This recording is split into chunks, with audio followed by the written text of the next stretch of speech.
Hello दोस्तों, स्वागत है आपका हमारे YouTube channel M Lucky Pandey में। तो दोस्तों, जैसा कि आपको पता है, नॉर्सेट 2022 में अब सिर्फ 4 या 5 महीने रह गए हैं और बहुत ही जल्दी नॉर्सेट 2022 कंडक्ट किया जाएगा एम्स के द्वारा। तो हम सब बच्चों के कैंडिडेट के मन में ये डाउट रहता है कि हम किस तरीके से अपनी तैयारी को इन्हेंस करें और किस तरीके से अपना टारगेट सेट करें अपने ड्रीम एम्स के लिए। तो उसके लिए सबसे ज़रूरी ये पता होना है कि आपके ड्रीम एम्स के लिए आपको कितना रैंक स्कोर करना पड़ेगा। तो इस वीडियो के अंदर आज मैं यही डिस्कस करने वाला हूँ और आपको बताने वाला हूँ कि आपको अपने ड्रीम एम्स को अचीव करने के लिए आपको किस रैंक तक आपकी रैंक लानी पड़ेगी। जो भी जैसे कि अलग अलग कैटेगरी के स्टूडेंट्स होते हैं, जनरल, ओबीसी, एससी, उन सारे कैटेगरी के बच्चों को अपने ड्रीम एम्स के लिए कितने रैंक स्कोर करना पड़ेगा कि आपको अपना ड्रीम एम्स मिल जाएगा। इससे क्या होता है कि हमारा टारगेट सेट हो जाता है और हमारा गोल भी फिक्स हो जाता है। क्या होता है, हम सारे के सारे जो है टेस्ट सीरीज वगैरह दे रहे होंगे कहीं ना कहीं अपने इंस्टीट्यूट की, जहाँ से भी हम पढ़ाई कर रहे हैं। वहाँ क्या होता है, हमें पता नहीं पता, हम नंबर तो लेके आ रहे होते हैं लेकिन हमें एग्जैक्ट पता नहीं चल रहा होता है कि हमें अपनी रैंक को किस किस रैंक के अंडर में रखना है अपने ड्रीम कॉलेज के लिए। जैसे कि मान लीजिए हमें एम्स दिल्ली चाहिए, तो क्या हमें एम्स दिल्ली के लिए अपनी रैंक को 1000 के अंदर में रखना पड़ेगा। ये चीज़ पता नहीं होती। अगर हमें ये चीज़ पता चल जाए कि हमारा जो भी ड्रीम एम्स है, चाहे वो भटिंडा है, चाहे भुवनेश्वर है, चाहे भोपाल है, उसके लिए हमें अपनी रैंक को किस रैंक के अंडर में रखना है ताकि हमारी जो है प्रोबेबिलिटी सिलेक्शन की और हमें अलॉटमेंट की फर्स्ट राउंड के अंदर ही बढ़ जाए हमारी। तो उसके लिए हमें इस वीडियो के अंदर सारे एम्स के डिटेल में मैं आपको डिस्कस करके बताऊंगा कि आपको अपनी कैटेगरी वाइज 80-20 रेशियो को देखते हुए आपको अपनी रैंक को किस रैंक के अंडर में रखना है कि आपको आपका ड्रीम कॉलेज इजीली मिल जाएगा। इससे क्या होगा कि आप अपने जो टेस्ट सीरीज दे रहे हैं उसके अंदर भी आप कोशिश करेंगे कि मेरी जो रैंक आ रही है वो रैंक उस रैंक के अंडर में आ जाए। मान लीजिए 1000 आ रही है और मुझे 1000 के अंडर में ही रैंक चाहिए अपना ड्रीम एम्स के लिए, तो मैं कोशिश करूंगा जो मैं टेस्ट सीरीज कंडक्ट कर रहा हूं जिसके अंदर हजारों बच्चे टेस्ट सीरीज दे रहे हैं कि मेरी रैंक जो है उसके अंदर 1000 के अंडर ही आए। ठीक है, अब या मेरे को ऐसा कॉलेज चाहिए जिसकी रैंक जो है 5000 के अंडर में आती है, तो मेरी जो रैंक है वो 5000 के अंदर में ही है टेस्ट सीरीज के अंदर। अगर मेरी ऐसी नहीं आ रही है तो मैं क्या करूंगा, अपनी इस प्रोबेबिलिटी को, ये चीज़ देख के, इस वीडियो को समझ के कि अच्छा मेरे को जो रैंक लानी है अपने ड्रीम एम्स के लिए वो 2000 के अंडर में लानी है, मैं इस चीज़ को समझ के अपनी जो प्रोबेबिलिटी है, अगर मेरी रैंक नहीं आ रही है तो मैं उसको इंक्रीज करूंगा, क्वेश्चंस को ज़्यादा सॉल्व करूंगा, अच्छे से करने की कोशिश करूंगा। और अगर आ रहा है और अगर मेरी रैंक उस रैंक के अंडर में आ रही है तो मैं मेंटेन करूंगा, उसके अंदर कंसिस्टेंसी लाने की कोशिश करूंगा कि मेरी रैंक 1000 से नीचे ही रहे, ताकि ये चीज़ नॉर्सेट के अंदर भी मेंटेन हो सके और मेरे जो मार्क्स हैं और मेरी जो रैंक है वो इतनी आ सके कि जो मेरा ड्रीम एम्स है वो मेरे को फर्स्ट राउंड के अंदर ही अलॉट हो जाए और मैं इजीली नर्सिंग ऑफिसर की जॉब कर सकूं। क्योंकि हम सबको पता है AIIMS is a dream, AIIMS एक ड्रीम है, एम्स ईजिली नहीं मिलता है किसी को। तो एम्स के लिए हमें ड्रीम करने के लिए हमें बहुत ज़्यादा फोकस रहना पड़ता है, हमें तैयारी अच्छे से करनी पड़ती है और हमें सारी चीज़ें पता होना चाहिए कि हमारा टारगेट क्या है। क्या हमारा टारगेट दिल्ली एम्स है? अगर हमारा टारगेट दिल्ली एम्स है तो हमें अपनी रैंक को 1000 के अंडर में रखना है। अगर हमारा टारगेट भुवनेश्वर एम्स है तो हमें अपनी रैंक को 1050 के अंडर में रखना है। इन सारी चीज़ों को देखते हुए हमें अपने टारगेट को फिक्स करना होता है और उसके बाद उस गोल के ऊपर तैयारी करनी होती है कि मेरा टारगेट फिक्स हो चुका है, अब मेरे को उसके ऊपर तैयारी करनी है कि जो मैं टेस्ट सीरीज दूँ उसके अंदर मेरी रैंक 1000 के अंदर आनी चाहिए, जो मैं क्वेश्चन सॉल्व करूँ उसके अंदर मेरे इतने मार्क्स आने चाहिए कि मेरी रैंक 1000 के अंडर में आ जाए। इस तरीके से रखना पड़ता है हमें हर सारी चीज़ों को। तो अब हम देखेंगे यहाँ पे इसके अंदर कि हमें जो भी हमारे ड्रीम एम्स हैं, मतलब जो भी कैंडिडेट की, जैसे किसी का दिल्ली है, किसी का भटिंडा है, उसके अंदर आपको अपनी रैंकों को किस रैंक के अंडर में लाना है कि आपको वो एम्स अलॉट हो जाएगा फर्स्ट राउंड के अंदर ही। तो चलिए वीडियो को स्टार्ट करते हैं और सबसे पहले दिल्ली एम्स से स्टार्ट करते हैं। तो जैसा कि आप जानते हैं दिल्ली एम्स के अंदर काफ़ी ज़्यादा हाई रहता है कट ऑफ। तो सबसे पहले हम दिल्ली एम्स का देखेंगे। तो दिल्ली एम्स का अगर हम देखते हैं तो हम दिल्ली एम्स के अंदर 2 कैटेगरी आ जाती है, you are female, you are male. ठीक है, अनरिजर्व फीमेल और अनरिजर्व मेल। अब अनरिजर्व फीमेल के लिए हमें जो रैंक लानी है वो हमें लानी है 1250 के अंडर और अनरिजर्व मेल के लिए जो हमें रैंक लानी है वो लानी है 1200 के अंडर। अगर हमारी रैंक ये इस 1250 फीमेल है तो, और अगर मेल है तो 1200 के अंडर में आती है तो हमें एम्स दिल्ली इजीली अचीव हो सकता है एम्स नॉर्सेट 2022 के अंदर। अब हमारे पास जो आ जाता है वो आ जाता है EWS फीमेल का आ जाता है। तो EWS फीमेल का देखते हैं हम और हम EWS मेल का देखते हैं। EWS मेल और EWS फीमेल के लिए हमें क्या क्या रैंक रह सकती है, ये हम एम्स दिल्ली की ही बात कर रहे हैं। तो अगर हम एम्स दिल्ली की बात करें और EWS फीमेल और EWS मेल को देखते हैं तो EWS फीमेल के लिए हमारी जो रैंक आनी चाहिए वो हमारी रैंक 3700 के आसपास आनी चाहिए। अगर हमारी रैंक 3700 के अंडर में आती है तो हमें ईजिली EWS कैटेगरी के अंडर में एम्स दिल्ली अलॉट हो जाएगा। EWS मेल के अंदर जो हमारी रैंक आनी चाहिए वो रैंक हमारी 2400 के अंडर में आनी चाहिए। अगर हमारी रैंक 2400 के अंडर में आ जाती है तो हमें इजीली कोई भी कॉलेज अलॉट हो जाएगा EWS कैटेगरी के अंदर एम्स दिल्ली के अंदर। अब हम ओबीसी कैंडिडेट का मेल और फीमेल कैंडिडेट में देखते हैं, ओबीसी मेल और ओबीसी फीमेल में देखते हैं कि ओबीसी फीमेल और ओबीसी मेल में क्या कट ऑफ रह सकती हैं एम्स दिल्ली के लिए। तो ओबीसी फीमेल के लिए जो कट ऑफ रह सकती है वो हमें जो रैंक लानी पड़ेगी वो हमें 3000 के अंडर लानी पड़ेगी। अगर हमारी रैंक 3000 के अंडर है तो हमें ओबीसी फीमेल के अंदर, ये थोड़ा सा मिस्टेक हो गया, ये ओबीसी फीमेल के अंदर है, ओबीसी फीमेल की जो रैंक है वो हमारी 3000 के अंडर होनी चाहिए, और ओबीसी मेल की जो हमारी रैंक है, ओबीसी मेल की जो हमारी रैंक है वो हमारी 1800 के अंडर में होनी चाहिए। अगर ओबीसी फीमेल की 3000 के अंदर रैंक है और ओबीसी मेल की 1800 के अंडर रैंक है तो हमें एम्स दिल्ली ईजिली अलॉट हो जाएगा। अब हम देखते हैं एससी फीमेल की और एससी मेल की क्या रह सकती है। एससी फीमेल और एससी मेल की क्या रहेगी, तो एससी फीमेल की अगर हम देखते हैं तो हमारी रैंक 3900 के अंडर में होनी चाहिए। अगर हमारी रैंक 3900 के 100 में है तो हमें ईजिली एम्स दिल्ली अलॉट हो जाएगा एससी फीमेल के अकॉर्डिंग।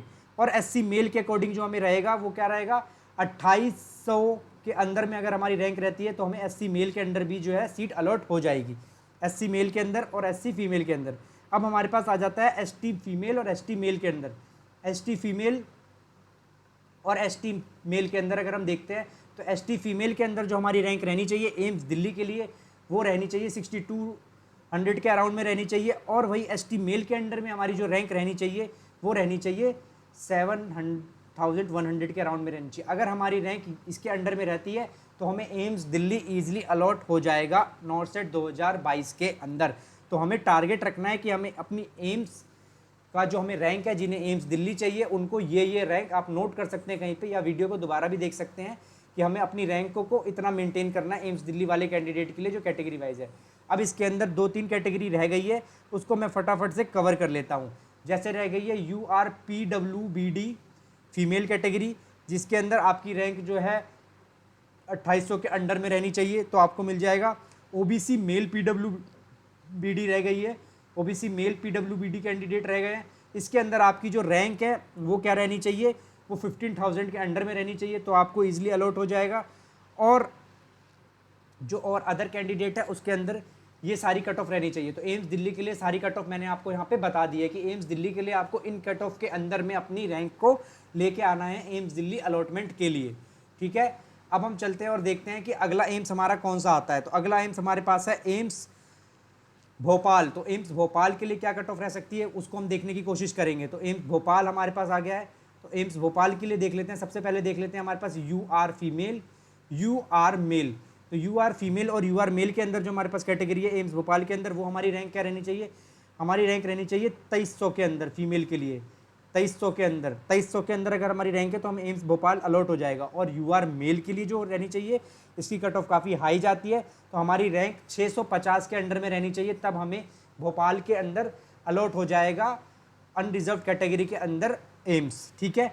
अब आ जाते हैं हम EWS फीमेल और EWS मेल पे। EWS फीमेल और EWS मेल पे आ जाते हैं। तो EWS फीमेल और EWS मेल के अंदर अगर हम देखते हैं भोपाल के, तो EWS फीमेल के अंदर जो भोपाल के अंदर है वो रैंक रहनी चाहिए 4600 के अंडर में। अगर आपकी रैंक है तो ईजिली आपका सिलेक्शन हो जाएगा। और EWS मेल के लिए अगर 1000 के अंदर हमें आपकी रैंक है तो आपका ईजिली सिलेक्शन हो जाएगा। अब आ जाते हैं हम देखते हैं OBC फीमेल और OBC मेल फीमेल के लिए क्या रह सकती है। तो OBC फीमेल और OBC मेल के लिए क्या सिलेक्शन रह सकता है भोपाल के लिए। तो OBC फीमेल के लिए जो हमारे पास सिलेक्शन रह सकता है वो ये रह सकता है कि हमारी रैंक जो है 3500 के अंडर में आनी चाहिए, तो हमारा जो है OBC फीमेल का सिलेक्शन हो जाएगा ईजिली। और OBC मेल के लिए हमारी रैंक फिर से जो है अराउंड क्या कह सकते हैं हम 1100 के अराउंड में आनी चाहिए, तो हमारा सिलेक्शन हो जाएगा। अगर हमारी रैंक 1100 के अराउंड में है, अंडर में है, तो हमारा OBC मेल के अंदर सिलेक्शन हो जाएगा। अब हम आ जाते हैं हमारे पास SC फीमेल और SC मेल कैंडिडेट के लिए। तो SC फीमेल कैंडिडेट के लिए जो हमारी रैंक रहनी चाहिए 4900 के अंडर में रहनी चाहिए। और SC मेल के लिए जो हमारी रैंक रहनी चाहिए वो रहनी चाहिए 1300 के अंडर में, ठीक है। और अब हमारे पास ST कैटेगरी के कैंडिडेट आ जाते हैं, ST मेल और ST फीमेल। तो अगर हम ST मेल और ST फीमेल का देखते हैं तो ST फीमेल के लिए जो हमारी रैंक रहनी चाहिए वो रहनी चाहिए 7000 के अंडर में। अगर हमारी रैंक रहती है तो हमें एम्स भोपाल मिल जाएगा। और ST फीमेल के लिए जो हमारी कैटेगरी होनी चाहिए वो रहनी चाहिए 900 के अंडर में। अगर हमारी रैंक 900 के अंडर में तो हमें ईजिली जो है ये एम्स भोपाल मिल जाएगा। ये सारी कट ऑफ बहुत ज़्यादा एक्यूरेसी के साथ निकाली गई है। ये डेफिनेटली इसके अंडर में तो आपको रखना ही पड़ेगा। अगर इससे ज़्यादा, कई बार क्या होता है इससे ज़्यादा होने पे भी सिलेक्शन हो जाता है, ये डिपेंड करेगा कि नंबर ऑफ सीट्स हमें कितनी मिल रही है। पर इस साल का जो भी रैंक्स हैं उनको मद्देनज़र देखते हुए आपको कम से कम इसके अंडर में आना पड़ेगा सिलेक्शन के लिए जो आपके रैंक हैं। तो आपको इस चीज़ों को ध्यान रखना है और अच्छे से अपने सिलेक्शन के लिए तैयारी करनी है, ठीक है। अब हमारे पास आ जाता है एम्स भुवनेश्वर। हम एम्स भुवनेश्वर को देख सकते हैं। अब क्या है हमारा एम्स भुवनेश्वर के लिए, तो एम्स भुवनेश्वर के लिए हमारे पास जो है वो देखेंगे हम। तो एम्स भुवनेश्वर के लिए सबसे पहले आप हमारे पास आ जाता है UR category rank male, UR category rank female. तो UR कैटेगरी रैंक फीमेल के लिए जो हमारे पास है वो है अराउंड, हमें जो अपनी रैंक लानी है वो 2200 के अंडर में लेके आनी है। और UR कैटेगरी मेल के लिए जो लेके आनी है वो रैंक हमें लेके आनी है, UR मेल के लिए जो हमें रैंक लेके आनी है वो 2200 के अंडर में लेके आनी है। और UR फीमेल के लिए जो हमें जो रैंक लेके आनी है वो हमें लेके आनी है 3000 के अंडर में। भुवनेश्वर के लिए हमें जो रैंक होनी चाहिए वो हमारी 3000 के अंडर में फीमेल कैटेगरी के लिए, और मेल कैटेगरी के लिए 2200 के अंडर में रैंक होनी चाहिए। अब हमारे पास EWS कैंडिडेट के आ जाते हैं। तो EWS कैंडिडेट के अंदर जो हमारे पास आ जाते हैं फीमेल और EWS कैंडिडेट की मेल, ठीक है। तो EWS कैंडिडेट का जो हमारे पास मेल कैंडिडेट है और फीमेल कैंडिडेट की रैंक आनी चाहिए वो कितनी आनी चाहिए। सबसे पहले हम फीमेल कैंडिडेट की देखते हैं। तो हमारी रैंक आनी चाहिए 8200 के अराउंड में आ जानी चाहिए, इसके अंडर में। और 4000 के अंडर में EWS मेल की रैंक आ जानी चाहिए, ठीक है, EWS मेल के लिए। अब हम देखते हैं कि हमारे पास जो कैटेगरी वाइज है OBS फीमेल, OBC फीमेल और OBC मेल के लिए क्या रैंकिंग रहने वाली है। तो OBC फीमेल के लिए जो हमारी रैंकिंग रहने वाली है भुवनेश्वर के लिए वो रहने वाली है 3600 के अंडर में। अगर हमारी रैंक आती है तो हमें बहुत ईजिली चांसेस है कि भुवनेश्वर मिल जाएगा। और इसके अंदर हमें 2200 के अराउंड में अगर हमारी रैंक आती है तो बहुत ज़्यादा चांसेस है कि हमें मिल जाएगा। OBC मेल और OBC फीमेल की बात हो गई है ये। अब हमारे पास आ जाते हैं SC फीमेल और SC मेल की। SC फीमेल और SC मेल के लिए अगर हम देखते हैं तो SC फीमेल के लिए हमारी जो रैंक रहनी चाहिए एम्स भुवनेश्वर के लिए वो रहनी चाहिए 6500। और हमारे पास जो SC मेल है उनके लिए जो रैंक रहनी चाहिए हमारे पास वो रहनी चाहिए 3400 के अराउंड में। मतलब इसके अंडर में, ये जो मैं रैंक बताता हूँ इसको आपको अपने अंडर में रखना है। मतलब हाईएस्ट रैंक 34 के अंडर में अगर आपकी आ जाती है तो आपका सिलेक्शन निश्चित है एम्स भुवनेश्वर के अंदर SC कैटेगरी के अंदर। अब हमारे पास ST कैटेगरी के जो फीमेल हैं और ST कैटेगरी के मेल हैं हम उनका देख लेते हैं कि क्या रह सकता है, हमें किस रैंक तक में हमें मेहनत करनी चाहिए। तो हमारे पास जो आता है वो आता है कि SC फीमेल के लिए हम 8000 के अंडर में अगर हमारी रैंक आती है तो हमें ईजिली मिल जाएगा। और ST मेल के अंदर अगर जो हमारी रैंक जाती है वो जाती है 9000 के अराउंड में। अगर 9000 के अराउंड में आपकी रैंक है तो आपको ईजिली एम्स भुवनेश्वर अलॉट हो जाएगा, ठीक है। इस वीडियो को कोशिश करूंगा मैं कि 2 पार्ट में बनाने के लिए, सारे एम्स एक वीडियो के अंदर बहुत ईजिली कवर नहीं हो पाएंगे। तो इसके अंदर हमने 3 एम्स को भी कवर कर लिया है, 2 एम्स को हम और कवर करेंगे। उसके बाद एक अलग सेपरेट वीडियो के अंदर हम और 10 एम्स को कवर करने की पूरी कोशिश करेंगे। अब हम देख लेते हैं कि हमारे पास एम्स जोधपुर का क्या रहेगा, क्योंकि एम्स जोधपुर भी बहुत ज़्यादा इन डिमांडिंग एम्स है। तो इसलिए हम देखते हैं कि एम्स जोधपुर का जो हमारे पास रहने वाला है वो क्या रहने वाला है। एम्स जोधपुर के लिए जो हमारे पास UR मेल और UR फीमेल की जो रैंक रहने वाली है वो क्या रहने वाली है। तो UR फीमेल की जो हमारे पास एम्स जोधपुर की रैंक रहने वाली है वो हाईएस्ट हमें रहने वाली है 70 के अराउंड आपकी रैंक होनी चाहिए। और अनरिजर्व्ड मेल के लिए जो रहने वाली है रैंक वो तो बहुत हाई कट ऑफ जाती है। इसके अंदर आपको टॉप 10 के अंदर में आपको रहना पड़ेगा। मतलब अगर आप मेल कैंडिडेट हैं तो मतलब अनरिजर्व मेल के लिए एम्स जोधपुर के अंदर आपको टॉप 10 के अंदर में रहना पड़ेगा। और यहाँ पे 70 सीट्स के अराउंड में आ जाएगी। ये डिपेंड करेगा सीट्स कितनी, अगर सीट्स बढ़ जाती हैं तो आप ये इंक्रीज़ भी हो सकता है, पर आपको ये हाईएस्ट कट ऑफ है जो कि जाती हैं एम्स की। अब हमारे पास EWS कैटेगरी के आ जाते हैं फीमेल, है ना। EWS कैटेगरी के फीमेल और EWS कैटेगरी के मेल में आ जाते हैं। तो अगर हम EWS कैटेगरी के जोधपुर का देखें तो हमारी रैंक बिल्कुल बहुत प्रिसाइज रैंक है ये 1900 के अराउंड में रहनी चाहिए। और मेल कैटेगरी के तो ये रैंक और भी ज़्यादा 150 के अराउंड में रहनी चाहिए। और अब हमारे पास आ जाते हैं OBC कैंडिडेट के लिए, OBC फीमेल और OBC फीमेल और OBC मेल के लिए। तो जो हमारे पास OBC फीमेल के लिए हमारे पास एम्स जोधपुर की जो कट ऑफ गई है वो गई है हमारी अराउंड 750 होनी चाहिए हमारी रैंक। और इसके लिए जो OBC मेल के लिए गई है इट शुड बी अंडर 80। अब अगर हम देखते हैं SC कैटेगरी के लिए हमारे पास क्या रहती है जोधपुर के लिए, SC फीमेल और SC मेल के लिए क्या रहती है। तो SC फीमेल के लिए जो हमारे पास रैंक आई है निकल के सामने SC फीमेल के लिए एम्स जोधपुर की वो आई है हमारे पास अराउंड 4100। और हमारे पास जो क्या कहते हैं हमारे लिए जो आई है कैटेगरी रैंक, वो आई है 400 के अराउंड मेल कैटेगरी के लिए। अब एसटी का देख लेते हैं फीमेल कैटेगरी के लिए, और एसटी का मेल कैटेगरी के लिए क्या रह सकता है। तो एसटी का मेल कैटेगरी के लिए जो रह सकता है कैंडिडेट का, वो रह सकता है अराउंड 6400। अगर आपकी रैंक है तो आपको एम्स जोधपुर मिल सकता है। और वहीं अगर आपके पास एसटी मेल कैटेगरी के कैंडिडेट है आप, तो आपकी रैंक 150 के अंडर में ही रहनी चाहिए, तब आपको ईजिली एम्स जोधपुर मिल जाएगा।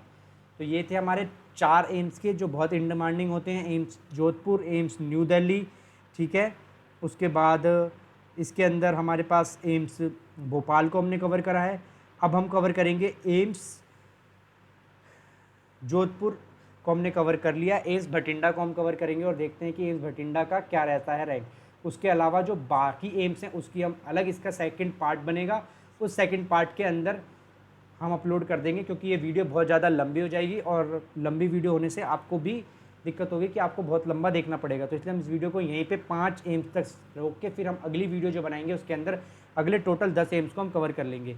यू आर फीमेल के लिए देखते हैं हम, और यू आर मेल के लिए देखते हैं।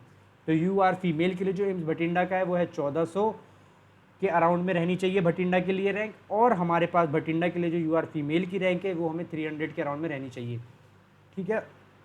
EWS फीमेल और EWS मेल के लिए अगर हम देखते हैं तो EWS फीमेल के लिए एम्स भटिंडा का जो रहना चाहिए वो रहना चाहिए 2800 के अराउंड में। और हमारा जो मेल कैंडिडेट है उसके लिए रहना चाहिए अराउंड 650 के अराउंड में। 650 के अराउंड में अगर आपकी रैंक रहेगी तो ईजिली आपको इस भटिंडा के अंदर मिल जाएगा। अब हमारे पास OBC फीमेल आ जाते हैं और OBC मेल आ जाते हैं कैटेगरी वाइज। तो OBC फीमेल और OBC मेल के लिए अगर आपको अपनी रैंक को कितना मेंटेन करना है भटिंडा के अंदर, उसको अगर हम देखते हैं तो आपको 2400 के अंडर में रैंक आनी चाहिए आपको। और यहाँ पे आपकी रैंक जो है 450 के अंडर में आनी चाहिए, तो आपको ईजिली जो है एम्स भटिंडा अलॉट हो जाएगा। अब अगर हम देखते हैं SC फीमेल के लिए और SC मेल के लिए, तो SC फीमेल के लिए जो हमारे पास आ जाती है वो रैंक निकल के आती है हमारे पास 4000 के अराउंड में भटिंडा के लिए। और इस कैटेगरी के लिए जो हमारे पास रैंक निकल के आती है वो आती है 1200 के अराउंड में। अब हमारे पास जो SC ST हमारे पास जो कैटेगरी कैंडिडेट है ST फीमेल के लिए और ST मेल के लिए जो हमारे पास रैंक निकल के आती है कैंडिडेट जिसके अंडर में आपको 110% सिलेक्शन मिल जाएगा अगर आपकी रैंक इतनी होगी, तो वो कैटेगरी जो निकल के आती है वो निकल के आती है अराउंड 5000 के अराउंड में। और यहाँ पे जो हमारे पास ST मेल के अराउंड में निकल के आएगी रैंक, वो निकल के आएगी 7000 के अराउंड में। अगर आपकी रैंक इसके अंडर में रहती है तो आपको फुल फ्लेज सिलेक्शन मिल जाएगा एम्स भटिंडा के अंदर। उम्मीद करता हूँ ये वीडियो काफ़ी इन्फॉर्मेटिव रही होगी।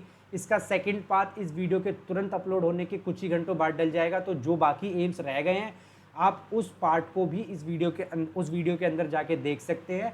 फर्स्ट पार्ट के अंदर हमने 5 एम्स कवर करें। आप अब इन 5 एम्स का अगर आपका ड्रीम एम्स है ये, तो आप इनके हिसाब से अपने टारगेट को सेट कर सकते हैं, सारी चीज़ों को सेट कर सकते हैं और आने वाले एम्स की तैयारी जो है नॉर्थ सेट 2022 की तैयारी के आप जोरों शोरों से अच्छे से और लगा के मन लगा के कर सकते हैं।